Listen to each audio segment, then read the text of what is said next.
देखो, कल हमने अरविंद के विकासवाद को समझा था। आज हमको उनका दूसरा विचार, उनका योग समझना है, और उनके योग को कहते हैं संपूर्ण योग। इनके योग का नाम है संपूर्ण योग, इंटीग्रल योगा।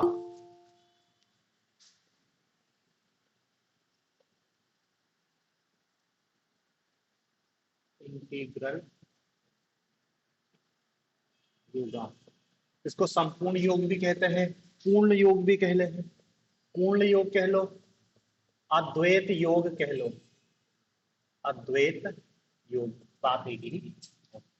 अरविंद के योग संबंधी विचार, उनका संपूर्ण योग क्या है। तो देखो, क्वेश्चन या तो सीधा आएगा कि अरविंद के संपूर्ण योग को समझाइए, या क्वेश्चन इस रूप में आएगा कि अरविंद के योग को संपूर्ण योग क्यों कहा जाता है, उसकी व्याख्या कीजिए कि वो संपूर्ण योग क्यों है।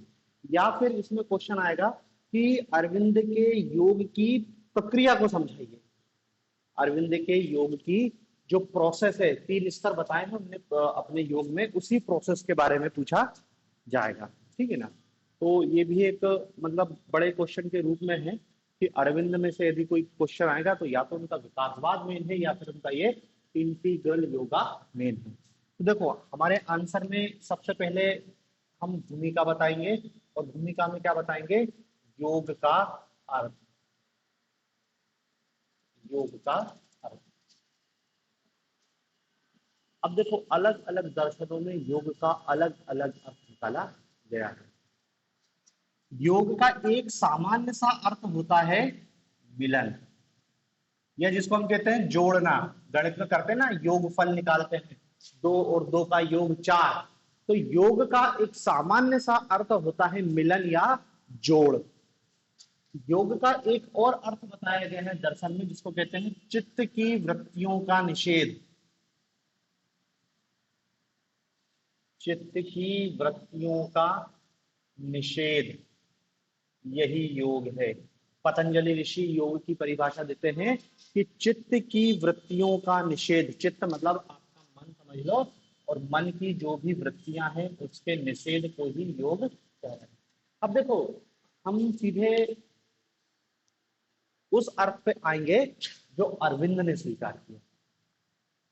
तो हम चाहो तो ये 2 अर्थ बता सकते हो भूमिका में, और नहीं तो सीधे हम अपने आंसर पे आ जाएंगे कि अरविंद के अनुसार, या फिर इसको लिख सकते हैं कि योग का सामान्य अर्थ मिलन या जोड़ना है, और अरविंद ने भी योग के इसी अर्थ को स्वीकार किया है। क्या? योग का सामान्य अर्थ मिलन या जोड़ है, और अरविंद ने भी योग के इसी अर्थ को स्वीकार किया है। मतलब अरविंद के अनुसार योग ही है जोड़ना। अब सवाल यह है कि क्या जोड़ना है। तो देखो, जो योग का अर्थ बता रहे हैं जोड़ना, मिलन, आत्मा का परमात्मा से मिलन, आत्मा का परमात्मा से मिलन ही योग है। भक्त का भगवान से मिलन, भक्त का भगवान से मिलन ही योग है। सीमित का असीमित से, सीमित का असीमित से, शिव का सीमित का असीमित से मिलन, ठीक है ना। ब्रह्म का जीव से मिलन, कुछ भी समझ लो कि मतलब वही है कि भगवान से मिल जाना, वही है योग। तो देखो, योग का सामान्य अर्थ मिलन या जोड़ना है, और इस अर्थ में योग का अर्थ मिलन या जोड़ना मतलब आत्मा का परमात्मा से, भक्त का भगवान का, सीमित का असीमित से मिलन ही योग है। और अरविंद इस योग के संबंधवाचक अर्थ को ही स्वीकार करते हैं। अरविंद भी इसी अर्थ को स्वीकार करते हैं कि आत्मा का परमात्मा से मिलन ही योग है। ठीक है ना। मतलब आत्मा अपने यथार्थ स्वरूप को जान लेती है, इसलिए वो योग है। अब देखो, यदि अरविंद के शब्दों में, ये तो हमने सामान्य अर्थ समझ लिया कि अरविंद योग के संदर्भ में क्या बात कह रहे हैं, लेकिन अरविंद जो योग की परिभाषा देते हैं यही लिखते हैं, लेकिन वही थोड़े से जटिल शब्दों में, कि अरविंद के अनुसार योग वह प्रक्रिया है जो चेतना को विस्तृत कर उन्नयन करने और अंततः एक रूप होने की प्रक्रिया को साकारित करती है। चीज यही है कठिन शब्दों में। योग वह प्रक्रिया है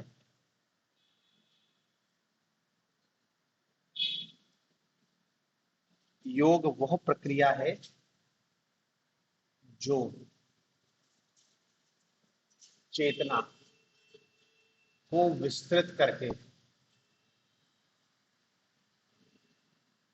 चेतना को विस्तृत करके उन्नयन करने चेतना को विस्तृत करके उन्नयन करने और अंततः एक रूप होने अंततः एक रूप होने और अंततः एक रूप होने की प्रक्रिया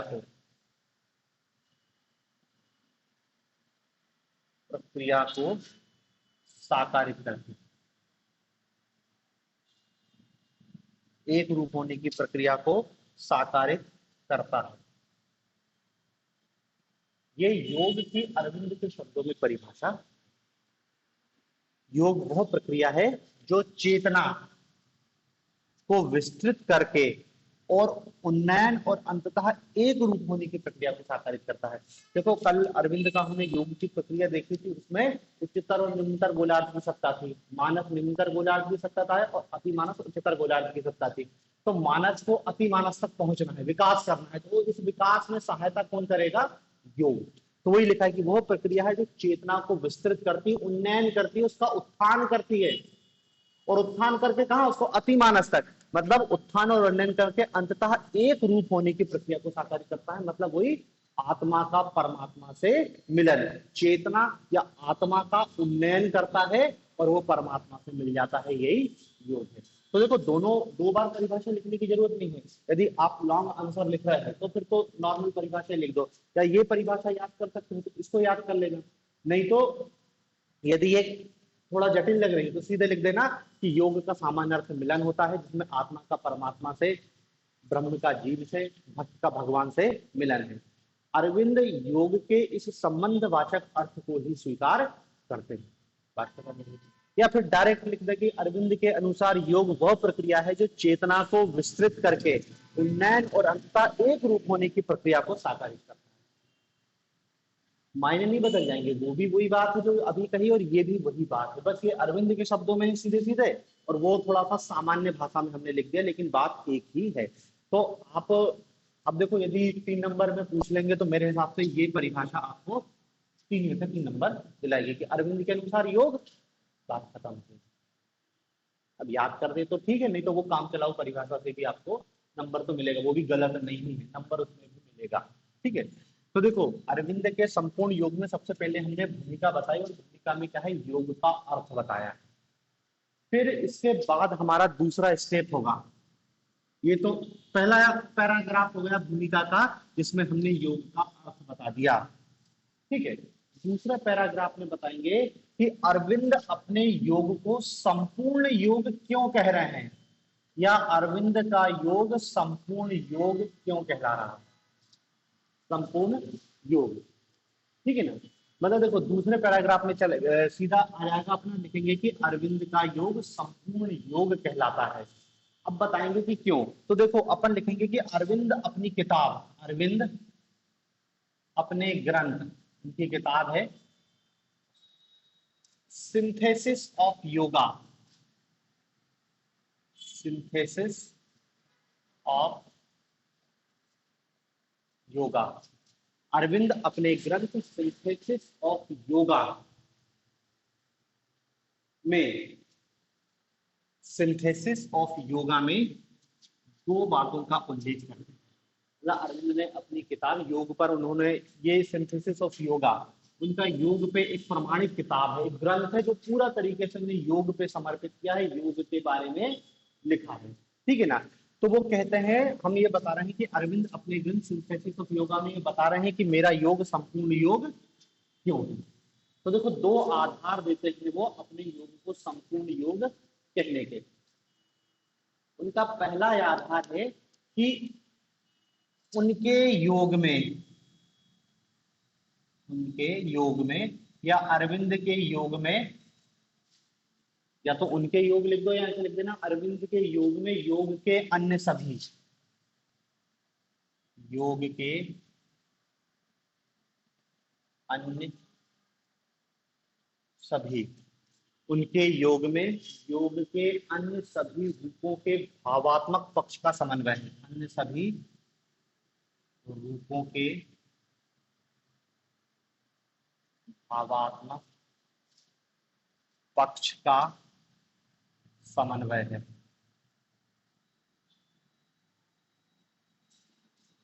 उनके योग में या अरविंद के योग में योग के अन्य सभी भावात्मक पक्षों का समन्वय विद्यमान है या समन्वय दिखाई देता है। और दूसरी बात क्या है,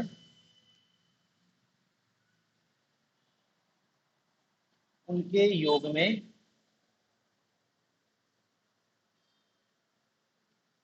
कुछ ऐसे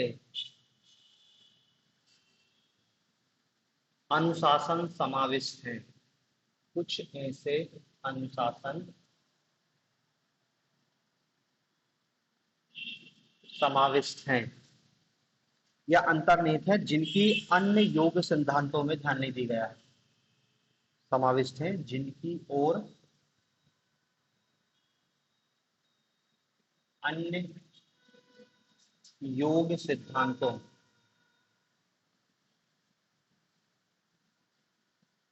में ध्यान नहीं दिया गया,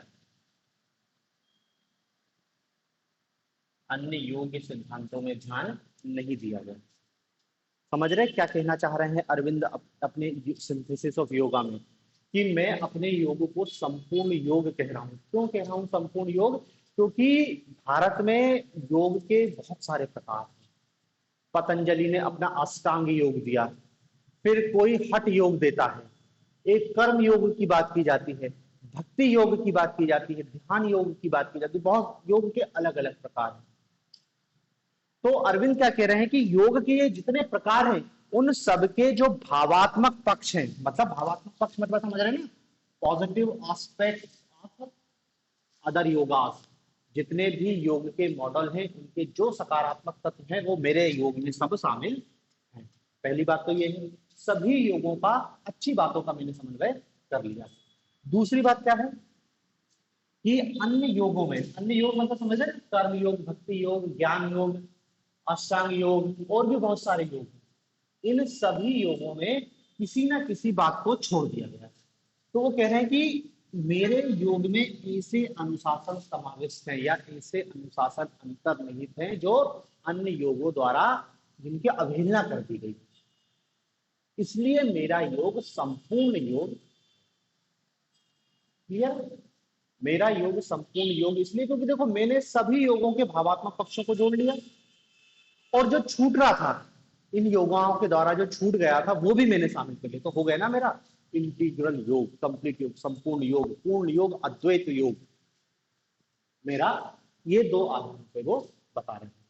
अब देखो इसके बाद वो उदाहरण भी देते हैं कि सिर्फ ये दो बातें काफी नहीं है, वो इसके बाद उदाहरण देंगे कि कैसे मेरा योग, मतलब उदाहरण देंगे कि कैसे कुछ अन्य योगों ने बातों को छूट गया है, फिर वो उदाहरण देते हैं। उदाहरण स्वरूप, उदाहरण स्वरूप, उदाहरण स्वरूप वो क्या कहते हैं कि जैसे एक होता है हठ योग, हठ योग नाम से ही स्पष्ट, हठ योग, हठ योग किस पे फोकस करता है? शारीरिक अनुशासनों पर, शारीरिक अनुशासनों पर फोकस करता है।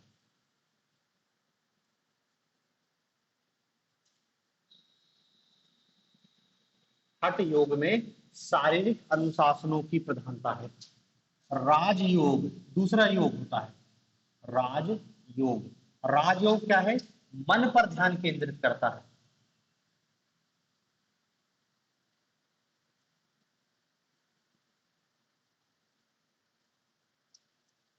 मन पर ध्यान केंद्रित करता है।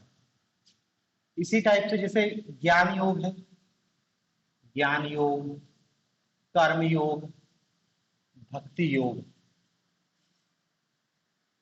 भाई ज्ञान योग किस पे बल देगा? ज्ञान पर। कर्मयोग किसके बल देगा? कर्म पर। और भक्ति योग किस पर बल देगा? भक्ति पर। मतलब ज्ञान योग में ज्ञान की प्रधानता होगी, भक्ति योग में भक्ति की प्रधानता होगी, कर्म योग में कर्म की प्रधानता होगी। राज योग में मन पर ध्यान केंद्रित किया जाता है, हठ योग में शारीरिक अनुशासन पर ध्यान केंद्रित किया जाता है। ठीक है ना? तो देखो ये उदाहरण के माध्यम से अरविंद बता रहे हैं कि इस प्रकार प्रत्येक योग कुछ बातों पर फोकस करता है, मतलब उस पर बहुत ज्यादा फोकस कर रहा है। ये उदाहरण के माध्यम से अरविंद क्या बता रहे हैं कि इन सभी योग पद्धतियों में कुछ बातों पर बल दिया गया है, कुछ बातों पर बल, और कुछ की उपेक्षा कर दी गई है, कुछ की उपेक्षा कर दी गई है। इन सभी योग पद्धतियों में कुछ बातों पर बल दिया गया है और कुछ पक्षों की अवहेलना कर दी गई है। ठीक है ना? अब समझ रहे ना अवहेलना कैसे कर दी गई है?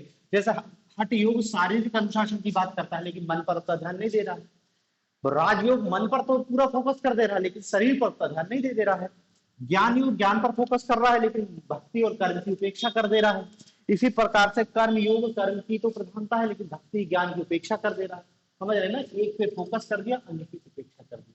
अब अरविंद ये कहते हैं कि जीवन का सर्वांगीण विकास तो तभी संभव है जब हम क्या है, सबका विकास करें। भाई मन का भी विकास होना चाहिए, शरीर का भी विकास होना चाहिए, हमारे कर्म भी अच्छे हों, हमको भक्ति भी करना है, हमको ज्ञान की भी प्राप्ति करना है।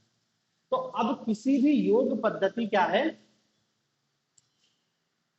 जो जीवन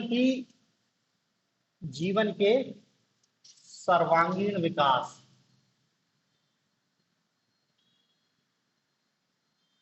जीवन के सर्वांगीण विकास के लिए क्या जरूरी है? योग की संपूर्णता आवश्यक है।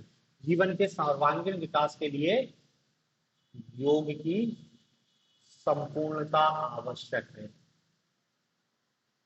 जीवन के सर्वांगीण विकास के लिए योग की संपूर्णता आवश्यक है। ठीक है ना? और अरविंद कहते हैं कि चूंकि उनका योग, अरविंद का योग, अरविंद कहते हैं कि मेरा जो योग है जीवन की सर्वांगीण उन्नति करता है, जीवन की सर्वांगीण उन्नति करता है, इसलिए इसे क्या कहेंगे? संपूर्ण योग, अद्वैत योग, या इंटीग्रल योगा। ये बात खत्म हुई है यहां पर कि क्यों अरविंद अपने योग को संपूर्ण योग या इंटीग्रल योग कह रहे हैं। क्लियर है भाई? देखो हमने संपूर्ण योग बता रहे अरविंद का, हमने पहले भूमिका में योग का अर्थ बताया, अरविंद की योग की परिभाषा बता दी, फिर योग का अर्थ बताने के बाद ये बताया कि अरविंद अपने योग को पूर्ण योग क्यों कहते हैं, और उस क्रम में बताया कि योग के जो क्या कहते अरविंद कहते हैं कि मेरे योग को पूर्ण योग कहने के दो आधार हैं। एक तो मैंने सभी योगों के भावात्मक पक्ष को ले लिया है और जो अन्य योगों ने छोड़ दिया है उसको भी अपने योग में ले लिया, इसलिए मेरा योग संपूर्ण योग है। फिर वो उदाहरण देते हैं कि देखो विभिन्न योग पद्धतियां, जैसे हठ योग शारीरिक अनुसंधान पर बल देती है, राजयोग मन पर बल देती है, ज्ञान योग ज्ञान कर्म भक्ति, ये सब किसी एक पक्ष पर बल देते हैं और किसी अन्य पक्ष की उपेक्षा कर देते हैं। इसलिए ये जीवन के संपूर्ण विकास इनसे नहीं हो सकता। मेरा योग इन सब का समान, मतलब क्या है कि अरविंद क्या कह रहे हैं? मेरा योग, हठ योग, सभी योग का भावात्मक पक्ष, हठ योग का भावात्मक पक्ष क्या है कि वो शारीरिक अनुशासन पर बल देता है। तो अरविंद कहते हैं मैंने अपने योग में हठ योग से शारीरिक अनुशासन ले लिया। फिर मैं राजयोग पर आता हूँ। राजयोग पर क्या देखा? राजयोग मन पर ध्यान केंद्रित करता है, तो मैंने मन पर ध्यान केंद्रित वाली चीजों को राजयोग से ले लिया और इन सभी योगों से जिन जिन की प्रधानता है उनको ले लिया। और फिर देखा कि इन सब योग में यदि कोई बात छूट गई है तो वो भी मैंने शामिल कर ली। तो मैंने जो योग है वो सही अर्थों में संपूर्ण योग है, क्योंकि ये जीवन का सर्वांगीण विकास कर रहा है। समझ रहे ना? अरविंद को योग की नई पद्धति नहीं बना रहे हैं, लेकिन उन सभी पद्धतियों को मिलाकर एक नई पद्धति बना देते हैं। और इसलिए अरविंद अपने योग को संपूर्ण योग कह रहे हैं क्योंकि अरविंद का योग कह रहे हैं कि जीवन का संपूर्ण, भाई जीवन का सर्वांगीण विकास के लिए जरूरी क्या है, आपका मन भी मजबूत हो, आपका शरीर भी मजबूत हो, आपके अंदर ज्ञान भी हो, आपके कर्म भी अच्छे हो। तो ये सब इन योगों के समावेश, सभी योगों के अच्छे पक्षों को ले लिया और बुरे पक्षों को छोड़ दिया गया है, और जो बचा था वो अपनी तरफ से मिला लिया। तो उन्होंने कहा मेरा योग इंटीग्रल योगा है, बात खत्म है। ठीक है ना। तो यदि क्वेश्चन पूछे अरविंद का योग इंटीग्रल योगा क्यों कहलाता है, तो इससे आप आराम से डिटेल में लिखो। ठीक है ना। लेकिन यदि सिर्फ पूछे कि अरविंद के संपूर्ण योग की अवधारणा को समझेंगे, तब हमारा आंसर खत्म नहीं हुआ है। अभी संपूर्ण योग में और चीजों को बची है। ये तो एक पक्ष है। मतलब देखो, हम संपूर्ण योग को पढ़ते हैं, हम कोई टॉपिक को पढ़ रहे हैं, वो उस टॉपिक को पूरा पढ़ रहे हैं। आपको पेपर में क्वेश्चन देख के अपने आंसर का रूप बदलना है कि वो पूछ क्या रहा है। यदि वो केवल इतना पूछा अरविंद के संपूर्ण योगों को समझाइए, तो फिर पूरा संपूर्ण योग को लिखना पड़ेगा। यदि वो कह रहा है कि अरविंद का योग संपूर्ण योग है, स्पष्ट कीजिए, तब आप केवल इस पर फोकस करो कि उसका योग संपूर्ण योग है। आगे की चीज आपको फोकस करने की जरूरत नहीं है। ठीक है ना। तो देखो, ये संपूर्ण योग का एक एस्पेक्ट हो गया कि उनने बता दिया कि मेरा योग संपूर्ण योग क्यों है। अभी लेकिन इसमें और चीज बची है। फिर आप अपने आंसर में संपूर्ण योग बताने के बाद पैराग्राफ चेंज करके क्या बताएंगे कि जो योग है उसका लक्ष्य अति मानस को अति मानस तक पहुंचाना है। योग का लक्ष्य मानस को अति मानस तक पहुंचाना है। अति मानस तक पहुंचने में मदद करना है, ऐसा लिखना, अति मानस तक पहुंचने में मदद करना। ठीक है ना। या इसको और भी डिटेल में लिख सकते हैं कि योग जो है भाई व्यक्ति के जीवन का लक्ष्य है अपना आध्यात्मिक विकास करना, अपना आध्यात्मिक उन्नति करना, वही मानस से अति मानस तक पहुंचना। और इस आध्यात्मिक उन्नति में सहायक कौन होता है, योग। कल भी बताया था कि मानस से अति मानस का जंप संभव नहीं है।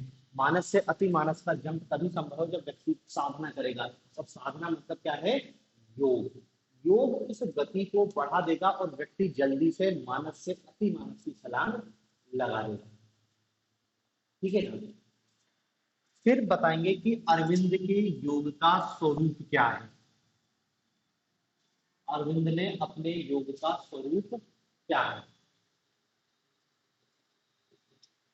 तो देखो, 3-4 पॉइंट में अरविंद के योग का स्वरूप बता देंगे। पहला, अरविंद के योग का स्वरूप।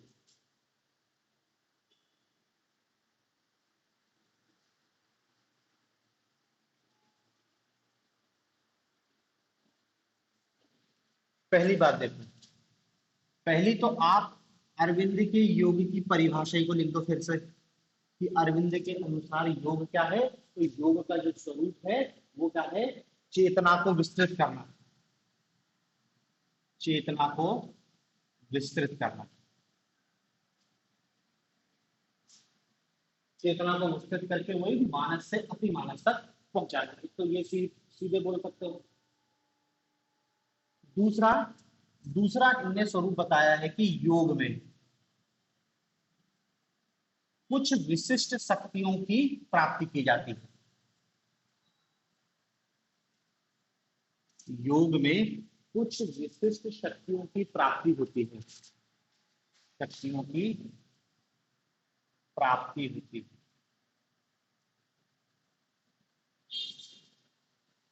परंतु सर्वसाधारण द्वारा, परंतु सर्वसाधारण के लिए ये कठिन है, यह दुर्लभ है। ठीक है ना। अरविंद क्या कहते हैं कि योग करने से आदमी के अंदर कुछ विशिष्ट शक्तियां प्राप्त होती हैं, लेकिन इतनी कठिन योग साधना करना किसी भी व्यक्ति के बस की बात नहीं। मतलब हर किसी की व्यक्ति की बस की बात नहीं है, बहुत दुर्लभ है, बहुत कठिन है। इसलिए अरविंद कहते हैं कि मैंने क्या किया है, सर्वसाधारण के लिए सुलभ, सर्वसाधारण के लिए सुलभ। आंतरिक योग का, आंतरिक योग का विवरण दिया। आंतरिक योग मतलब वही इंटीग्रल योग, ये जो संपूर्ण योग कह सकते हैं। मतलब अरविंद क्या कहते हैं कि हठ योग में अत्यधिक कठोर शारीरिक साधना है, आदमी के बस की बात नहीं, तो उसको मैंने थोड़ा सा लाइट कर दिया। तो अब मेरा जो आंतरिक योग है ये क्या है, सर्वसाधारण के लिए उपयुक्त है। ठीक है ना, कि हठ योग से मैंने हठ योग तो लिया है, लेकिन अन्य पक्षों को भी ले लिया है, तो मेरा योग संपूर्ण योग हो जाएगा, जो आम आदमी के बस की भी बात होगी। तीसरी, ये पहला पॉइंट, दूसरा पॉइंट, तीसरा पॉइंट। तीसरा पॉइंट ये बताते हैं कि अन्य योग में जो योगी रहते हैं उनमें एक सामान्य प्रवृत्ति होती क्या है, योगियों में जगत के प्रति निषेधात्मक प्रवृत्ति होती है। निषेधात्मक प्रवृत्ति होती है। योगियों में जगत के प्रति निषेधात्मक प्रवृत्ति होती है। निषेधात्मक जगत मिथ्या, जगत को खारिज कर देना, केवल ब्रह्म पर फोकस करना, मतलब आत्मा और परमात्मा में हमको केवल भेद जानना है, और आत्मा और परमात्मा के बीच के जो भेद को हम जान जाते हैं कि इनके बीच कोई भेद नहीं है, दोनों में आंतरिक एकता है, वही योग हो जाता है।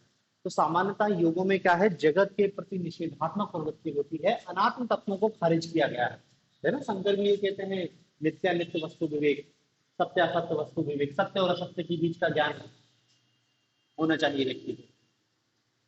ठीक है ना। अब देखो, पर अरविंद क्या कहते हैं कि ये जो जगत के प्रति निषेधात्मक प्रवृत्ति है, और निषेधात्मक प्रवृत्ति क्या करती है, इस निषेधात्मक प्रवृत्ति के कारण आत्मा एवं अनात्मा के बीच के भेद को स्पष्ट किया जाता है। मतलब अन्य योग क्या कर रहे हैं, आत्मा एवं अनात्मा के बीच भेद को स्पष्ट, बस अन्य योगों का यही लक्ष्य होता है। जो अन्य योग है ना, चाहे पतंजलि का योग शास्त्र हो, चाहे हठ योग हो, चाहे राज योग हो, सबका लक्ष्य क्या है, आत्मा एवं अनात्मा के बीच भेद को स्पष्ट कर रहे हैं, कि इनके बीच का यदि आपको स्पष्ट ज्ञान हो जाएगा, उसी को वो कहते हैं विवेक ज्ञान। ठीक है ना, आत्मा अनात्मा। लेकिन देखो अरविंद कहते हैं कि मेरा जो संपूर्ण योग है, वो संपूर्ण योग आत्मा एवं अनात्मा के बीच भेद का ज्ञान नहीं है। मतलब आत्मा एवं अनात्मा के बीच भेद का ज्ञान नहीं, आत्मा एवं अनात्मा के बीच भेद का ज्ञान नहीं है, बल्कि अनात्मा में भी आत्मरूप आध्यात्मिकता की पहचान। अनात्मा में भी, अनात्मा में भी आत्म रूप आध्यात्मिकता की पहचान, आध्यात्मिकता की पहचान। समझ रहे कहना क्या चाह रहा है, कि भाई अरविंद कह रहे हैं कि अन्य सभी दर्शनों में क्या है, आत्मा अनात्मा, मतलब जड़ और चेतन के बीच का भेद किया जाता है, कि व्यक्ति को ज्ञान की प्राप्ति, विवेक ज्ञान उस दिन हो जाएगा जब वो जड़ और चेतन के बीच भेद को समझ जाएगा। जबकि अरविंद क्या कहते हैं कि मेरा योग जड़ और चेतन के बीच के भेद का ज्ञान नहीं है, मेरा योग ये बताना है कि जिसको तुम जड़ समझ रहे हो उसमें भी चेतना है, अनात्मा में भी आत्म तत्व की अभिव्यक्ति। अनात्मा मतलब जो जड़ तत्व है उसमें भी चेतना है, आप ये समझ जाओ। जिस दिन आप ये समझ गए आपको ज्ञान की प्राप्ति हो जाएगी। मतलब देखो अपने योग को अन्य योग से अलग ही बता दे रहे हैं कि मेरा योग अन्य योगों से अलग किस रूप में है। ठीक है ना, तो ये उनके योग के स्वरूप के संदर्भ में है।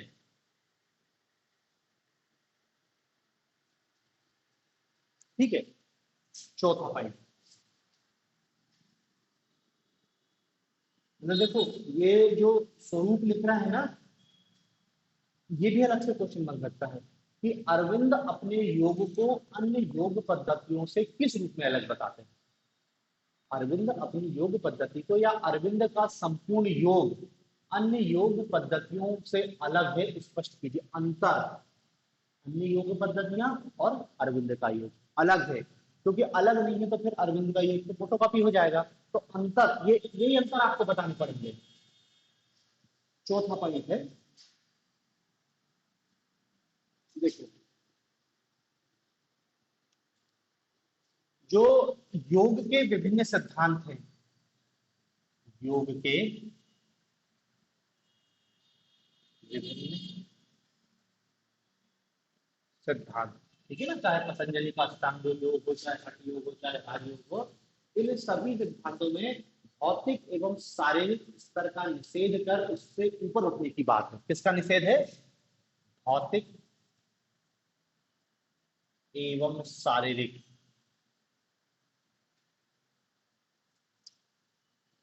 स्तर का निषेध एवं उससे ऊपर उठने की बात है।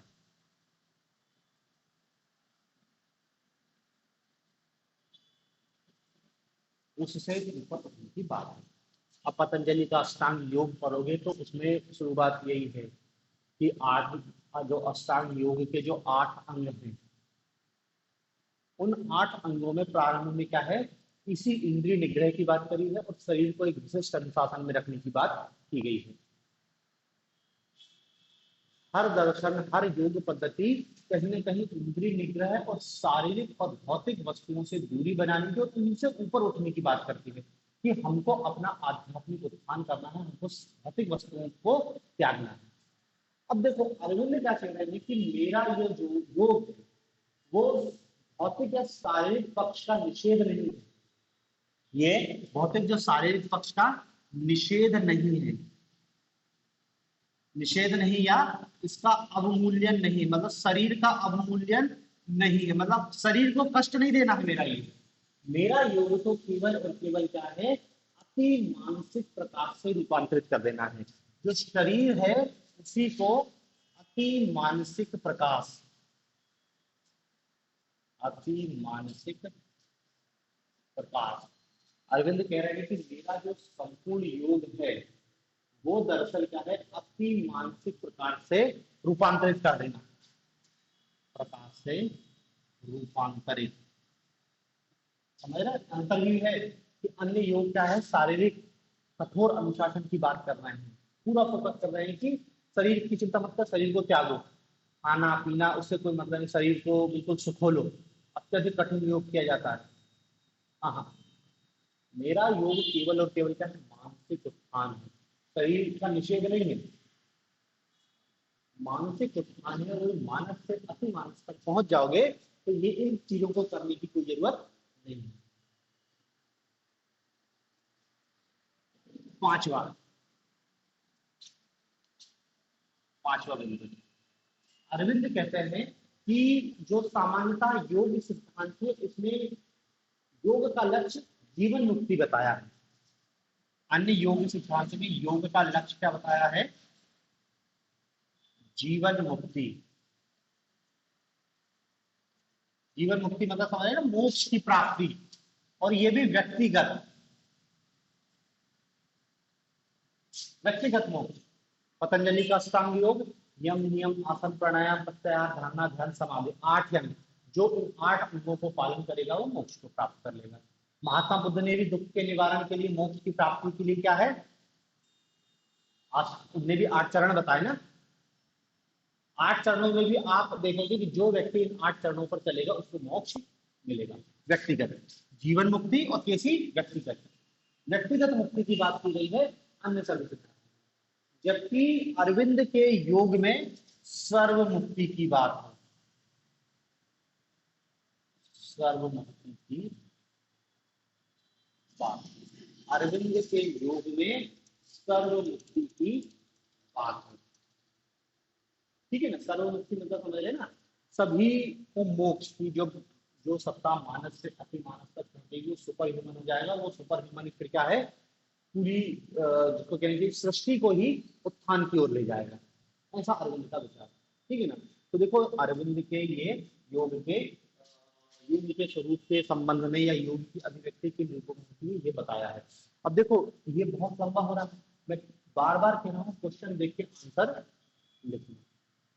हमने इसको जैसे हम मान लो लिखना है कि योग अरविंद के संपूर्ण योग को समझाइए, तो संपूर्ण योग को समझाइए तो हमारे पास तो 2 ही पेज है।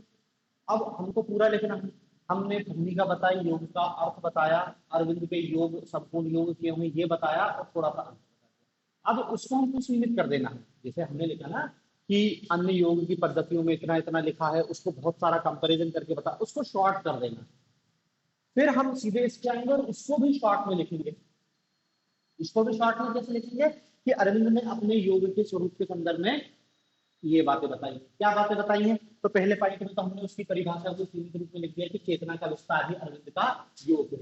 दूसरी उसकी क्या विशेषता लिख देंगे कि अरविंद का योग सर्वसाधारण के लिए सुलभ है।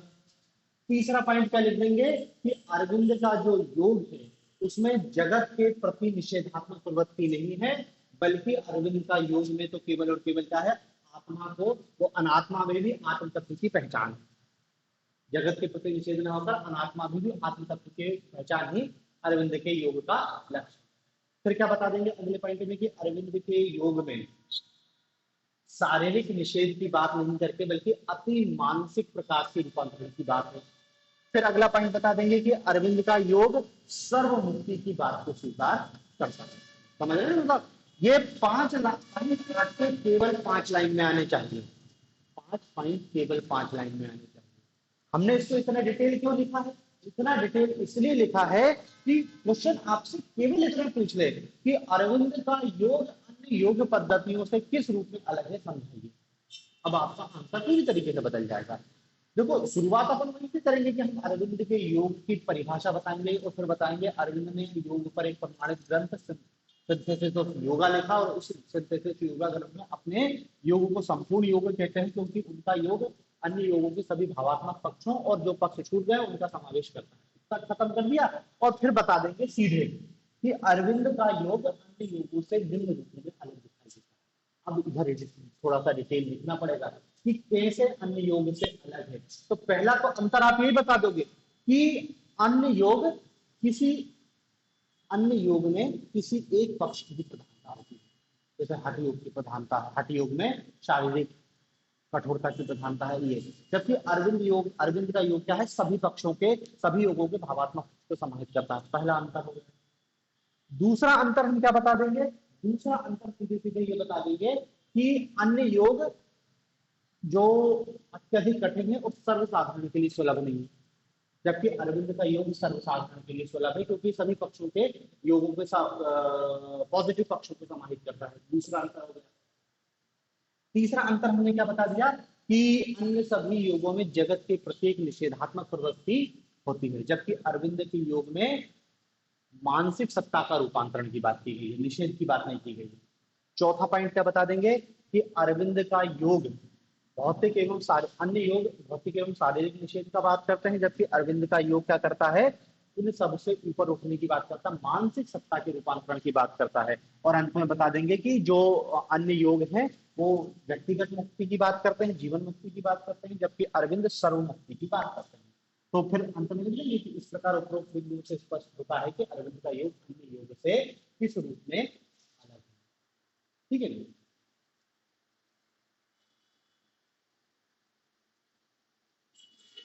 अब देखो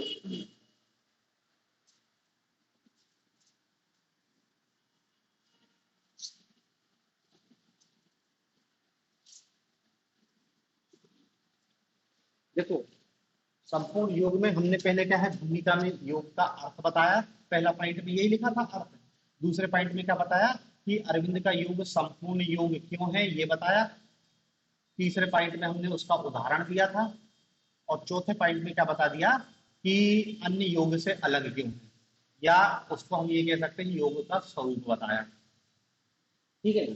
अब देखो इस अंतिम अंतिम पैराग्राफ आएगा अपना कि अरविंद का जो योग है, अरविंद का जो योग है इसमें हमने क्या देखा कि वही जो विकास प्रक्रिया, विकास प्रक्रिया। अरविंद का योग विकास प्रक्रिया में क्या करता है, मानसिक से जो मानस स्तर की सत्ता है उसको अति मानस तक, विकास प्रक्रिया में मानस से अति मानस, मानस से विकास प्रक्रिया में मानस से अति मानस तक क्या उछाल है वो संपूर्ण योग उसमें मदद करता है।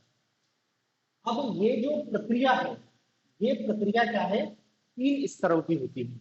ये जो विकास प्रक्रिया जो योग मदद कर रहा है इसमें 3 स्तर होते हैं, 3 स्तर होते हैं। पहला स्तर आत्मिकता का स्तर। देखो ये भी अलग से क्वेश्चन है कि अरविंद की विकास प्रक्रिया के स्तरों को समझाइए, या अरविंद के संपूर्ण योग में विकास की प्रक्रिया को समझाइए। तो अब आपको ये केवल 3 स्तर बताने पड़ेंगे। पहला स्तर, पहला स्तर होता है जिसको कहते हैं आत्मिकता का स्तर।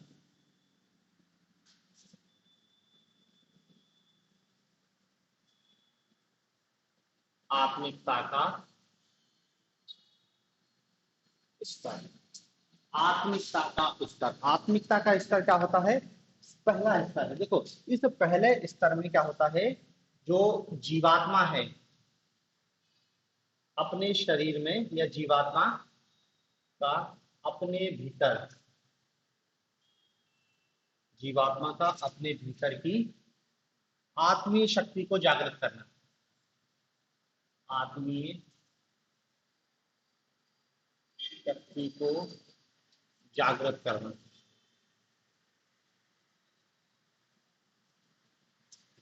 इस क्रम में मनोवृत्ति परिवर्तन, मनोवृत्ति परिवर्तन होता है।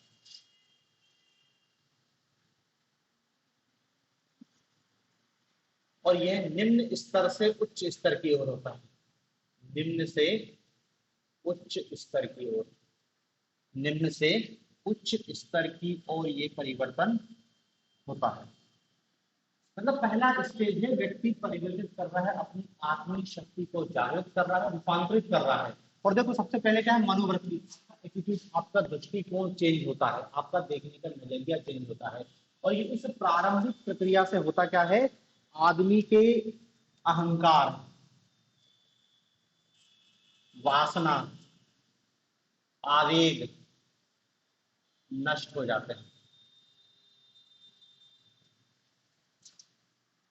और दैविक शक्ति जागृत होने लगती है, दैविक शक्ति जागृत होने लगती है।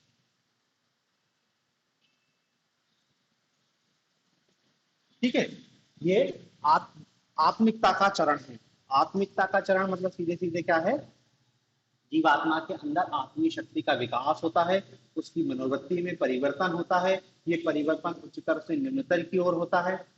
ये मानसिक जागरण है एक टाइप का। इस मानसिक जागरण की फलस्वरूप क्या है, आपका अहंकार, वासना, आवेग ये सब नष्ट हो जाते हैं। ये नकारात्मक प्रवृत्तियां हैं, व्यक्ति के अंदर देवी शक्ति जागृत होने लगती है और आत्मिकता का प्रसारण होता है, आत्मिकता का प्रसारण होता है। ठीक है, ये पहला स्टेज है। फिर दूसरी स्टेज आती है आध्यात्मिकता का स्तर, आध्यात्मिकता का स्तर।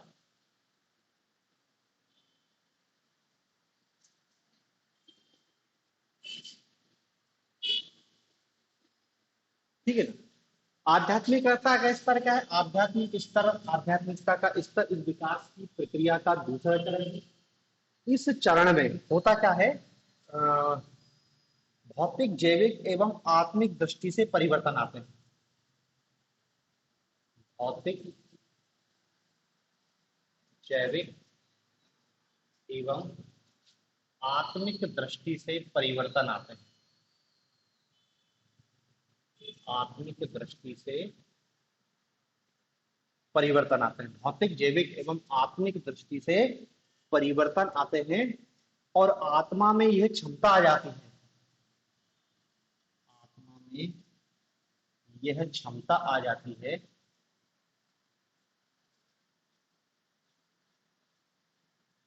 कि वह, आत्मा में यह क्षमता आ जाती है कि वह उच्चतर रूपों में अपने को रूपांतरित कर दे, कि वह उच्चतर रूपों में स्वयं को रूपांतरित कर दे। उच्चतर रूपों में स्वयं को रूपांतरित कर दे, ठीक है ना।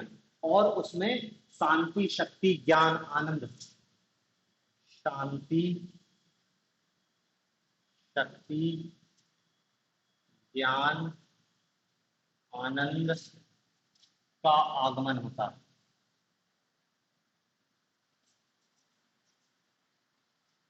शांति, शक्ति, ज्ञान और आनंद का आगमन होता है, ठीक है ना।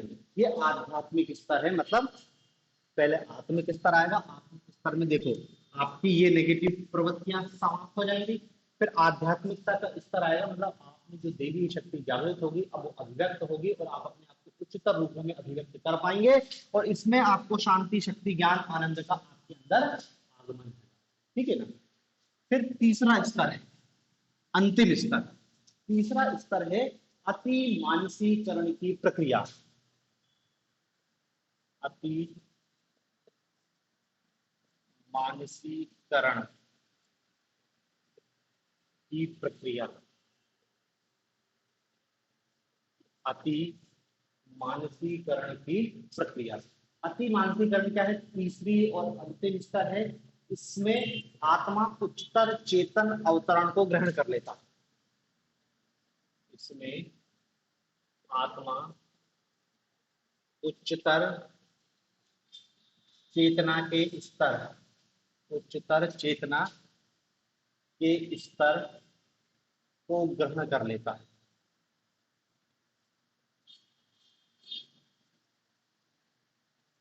उच्चतर चेतना के स्तर को ग्रहण कर लेता है और उसकी चेतना भी ईश्वरी हो जाती है। उसकी चेतना भी ईश्वरीय हो जाती है।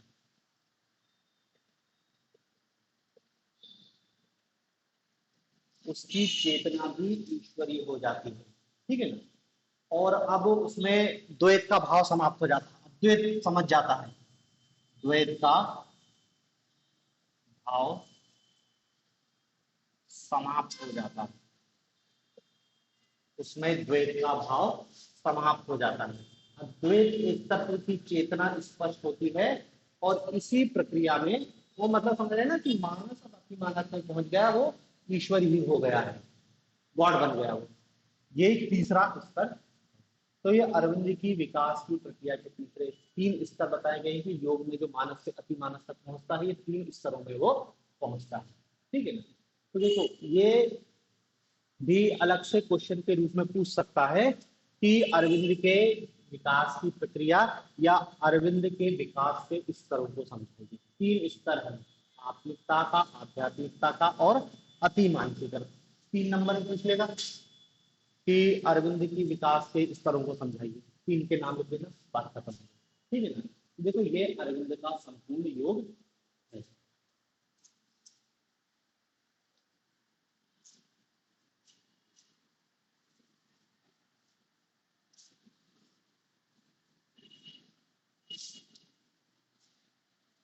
पूरा संपूर्ण योग यही है। यदि केवल संपूर्ण योग का पूछा जाएगा तो आपको इतना पूरा लिखना पड़ेगा, मतलब अंतिम में आपको इसको भले डिटेल में नहीं लिखना, लेकिन इतना तो लिखना ही पड़ेगा कि मानस से अति मानस ये पहुंचता है। इसमें विकास के 3 स्तर है और 3 स्तर के कम से कम नाम तो लिख देना। तो मतलब देखो पूरा आंसर आप छोटा छोटा लिखोगे तो संपूर्ण योग हो जाएगा। केवल पूछ ले कि संपूर्ण योग क्यों है, तो शुरू वाले पैरा जो शुरू में लिखा है उसी को अपन बहुत विस्तार से लिखेंगे, बात खत्म है। अन्य योग से किस रूप में अंतर है ये भी अपन बता देंगे। समझ ना, क्वेश्चन जैसा आंसर के उस हिस्से को खींच देना है। यदि पूरा पूछा है तो सब थोड़ा थोड़ा लिख देना है। अब क्वेश्चन देख के आंसर आपको लिखना है इतना ही संपूर्ण योग, इसमें और कुछ है नहीं।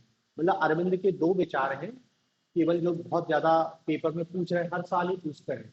यदि अरविंद से क्वेश्चन आता है तो इसी से आता है, या तो इसकी विकास की प्रक्रिया, विकास का स्तर, संपूर्ण योग, अन्य योग से कैसे अलग है, जो कुछ भी इसी के आसपास 3 नंबर में भी पूछ रहा है और बड़ा क्वेश्चन भी पूछा है।